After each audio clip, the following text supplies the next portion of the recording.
मी नागपूरहून पुण्याला जात होते. सकाळी मी बसमध्ये बसले.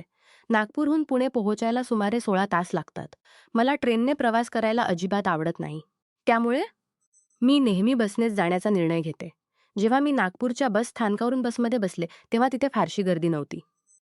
मला खिडकीजवळची सीट मिळाली आणि मी आरामात बसले. पण माझ्या मनात एक मोठी चिंता होती. माझे पती काही वर्षांपूर्वी नागपूरमध्ये ट्रान्सफर झाल्यानंतर तेथे राहू लागले होते.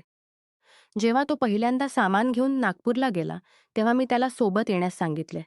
पण त्याने मला समजावले, "सुनीता, काळजी करू नकोस. काही महिन्यात मी तिथे व्यवस्थित स्थायिक होईन. मग तुला घेऊन येईन." पण तो मला कधीच घेऊन गेला नाही.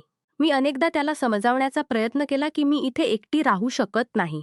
आपण पती-पत्नी आहोत. वेगळे राहणे बरोबर नाही. पण तो माझी गोष्ट ऐकायला तयार नव्हता. त्याच्या नागपूरला गेल्यानंतर त्याचे वागणे हळूहळू बदलू लागले. सुरुवातीला तो मला आठवड्यातून एकदा फोन करायचा. मग महिन्यातून एकदा. आणि आता तर तो 6 महिन्यांतून एकदा फोन करू लागला होता. मग मला एका नातेवाईकाकडून एक धक्कादायक बातमी मिळाली. नागपूरमध्ये माझ्या पतीने दुसऱ्या महिलेशी लग्न केले आहे आणि तो तिच्यासोबत राहत आहे.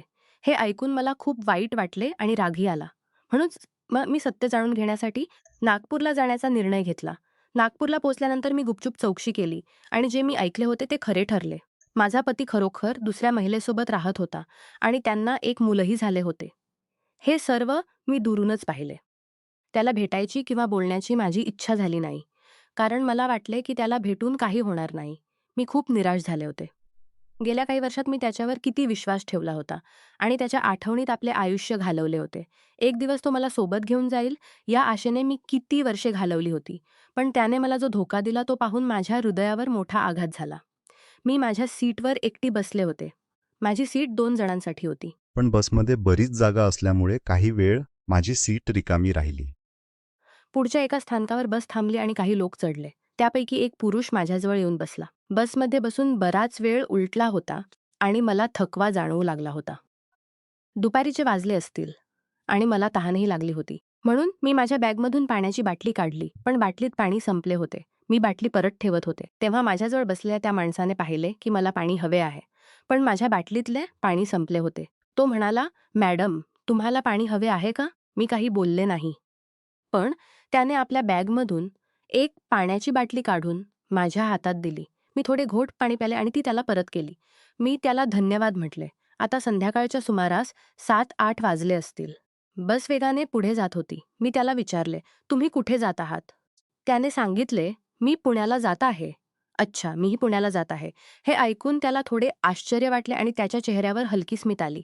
त्याने सांगितले की तो नागपूरमध्ये काम करतो आणि अभियंता आहे. हिवाळ्याचे दिवस होते. जसजशी संध्याकाळ होत होती, तसंच वातावरणात बरीच थंडी वाढत होती. मी माझ्या खिडकीचा काच बंद केला. पण काही प्रवाशांनी खिडकी उघडी ठेवली होती, ज्यामुळे थंड हवा बसमध्ये येत होती. मी स्वेटर घातले होते, पण घाईघाईत शाल आणायला विसरले होते, ज्याचा मला खूप खेद वाटला. आता रात्रीचे 10 वाजले होते आणि थंडी खूप वाढली होती. बसच्या आतील लाईटही बंद झाली होती. मी थंडीने थरथर कापत होते.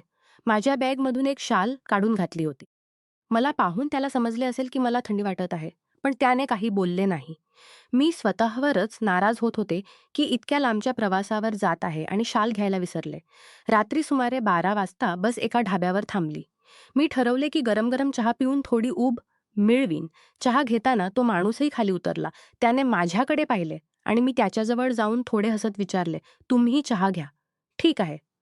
मग मी त्याच्यासाठीही चहा मागवला. आम्ही दोघांनी एकत्र चहा प्याला आणि थोडी गप्पाही मारल्या. चहा पिल्यानंतर पुन्हा बसमध्ये बसलो. गाडी निघाली. पण आता रात्रीचे बरेच वाजले होते आणि थंडी आणखी वाढली होती. मला पुन्हा आधीसारखी थंडी वाटू लागली.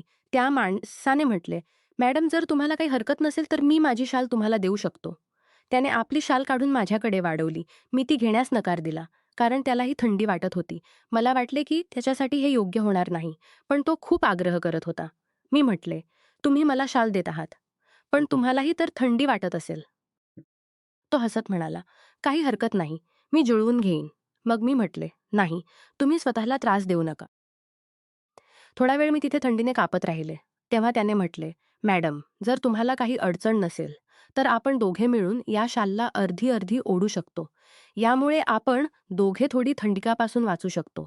मी थोडा वेळ विचार केला आणि म्हटले, ठीक आहे. कारण आता थंडी सहन करणे कठीण होतायत होते. तो थोडा जवळ आला आणि मीही थोडी त्याच्याकडे झुकले. आम्ही दोघांनी शाल अर्धी अर्धी ओढली आणि प्रवास पुन्हा सुरू झाला. आता रात्रीचे बरेच वाजले होते. काही तासात आपण पुण्याला पोहोचणार होतो.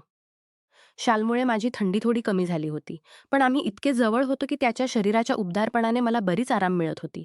थोडा वेळ बसून राहिल्यानंतर तो थोडा असहज झाला आणि म्हणाला, "मॅडम, माझा हात थोडा जाम झाला आहे.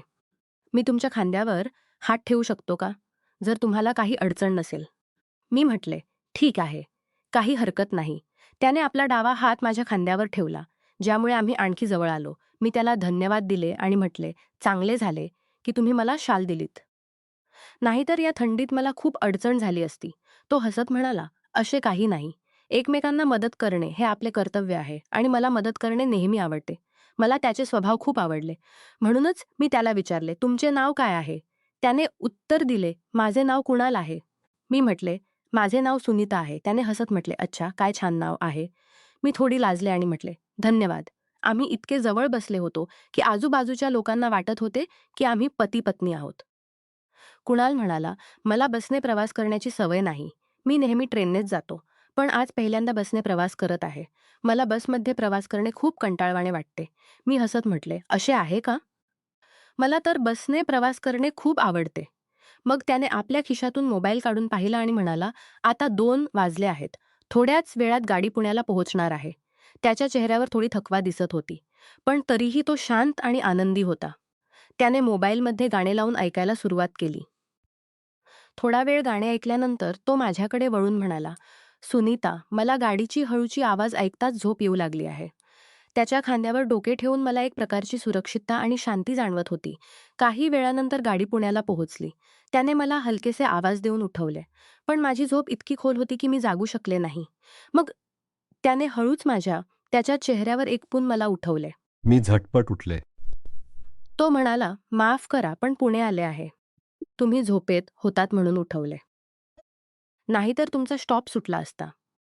मी त्याला पाहत हसत म्हटले, "धन्यवाद. चांगले झाले तुम्ही मला उठवलेत.